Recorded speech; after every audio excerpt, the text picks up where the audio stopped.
Comment avons-nous rencontré tous ces militants ? Via des amis, des connaissances. Un militant nous parle d'un autre militant. Une chaîne de solidarité militante se crée autour de nos enregistrements. Et puis il y a le beau hasard. On cherche une personne qui pourrait nous raconter pourquoi il vote blanc. Et l'on rencontre un homme humble qui toute sa vie a milité pour résister. Étienne de Saint-Laurent, donc président de PSC Environnement, association de défense de la nature et de la loi littorale. Pourquoi est-ce que vous vous êtes engagé dans la lutte pour le vote blanc ? Je ne suis pas tout jeune, j'ai 82 ans. Je me suis dit, mais le vote blanc, ça compte pour du beurre. Il faut faire quelque chose. Et donc j'ai imaginé, avant de connaître l'existence du parti du vote blanc, j'ai imaginé, j'ai tourné dans ma tête toutes les solutions. La meilleure solution, c'est qu'il y ait un candidat qui représente le vote blanc. Et comme ça, lui, il sera comptabilisé légalement. Moi, je pense que si ce candidat obtient, parce que ça va être le problème, ça, qu'il obtienne ses 500 parrainages. Bon, mais on va tout faire pour. Hein. Bon. Et à partir du moment où il est considéré comme un candidat inscrit, vous allez voir, vous allez être étonné du pourcentage des gens qui vont adhérer. Et ça va changer le débat pour la prochaine présidentielle. Le dernier sondage pour la reconnaissance du vote blanc, il est tout récent, 79% des Français sont pour la reconnaissance du vote blanc. 79%. Et il y a eu un sondage en 2014 où on a demandé aux Français si le vote blanc était représenté, était compté, comptabilisé officiellement aux prochaines présidentielles, combien voteraient pour ? 26%. Donc ce candidat blanc, à partir du moment où il est inscrit, il peut faire mieux que beaucoup d'autres. Et c'est pas impossible, c'est pas du tout impossible, c'est pas une lubie qu'il soit présent au deuxième tour.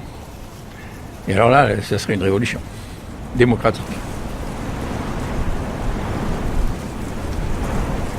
Je vais revenir sur votre parcours militant. Est-ce que vous pouvez nous décrire ? Moi, j'ai de formation d'éducation chrétienne, quoi, et mon premier militantisme, ça a été contre la colonisation avec témoignage chrétien. J'étais étudiant, 18 ans, je vendais témoignage chrétien à la porte des églises. Et à Rennes, vous essaierez de me renseigner sur la Jeune République, on avait créé une section étudiante de la Jeune République, et on avait édité une affiche à nos frais, la section étudiante de Rennes, contre la guerre d'Algérie, à une époque où le Parti communiste était encore pour la pacification par les armes. Donc j'étais un militant anticolonialiste de la première heure. Et ça m'est toujours resté, quoi.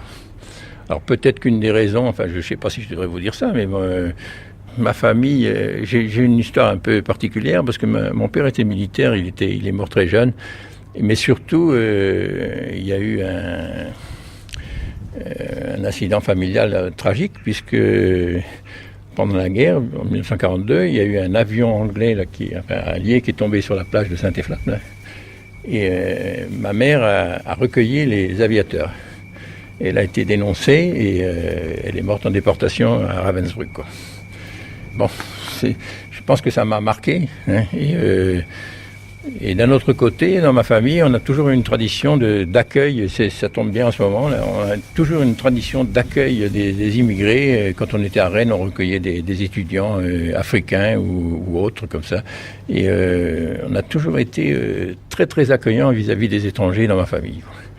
Tout ce qui est racisme et colonisation, c'est quelque chose que je ne supporte pas du tout. Être militant, ce n'est pas uniquement être militant politique, c'est complètement ancré en vous ? Oui, c'est-à-dire que ça permet de vivre, parce qu'on est dans une époque quand même qui est terrifiante, hein, quand on y pense. Il y a des tas de choses comme ça. Quand on pense à Alep, tout ça, où il y a tous les réfugiés, tout ça, c'est insupportable. Donc, résister, ça permet de continuer à vivre. Être militant, c'est résister ? Ah ben oui, bien sûr, oui.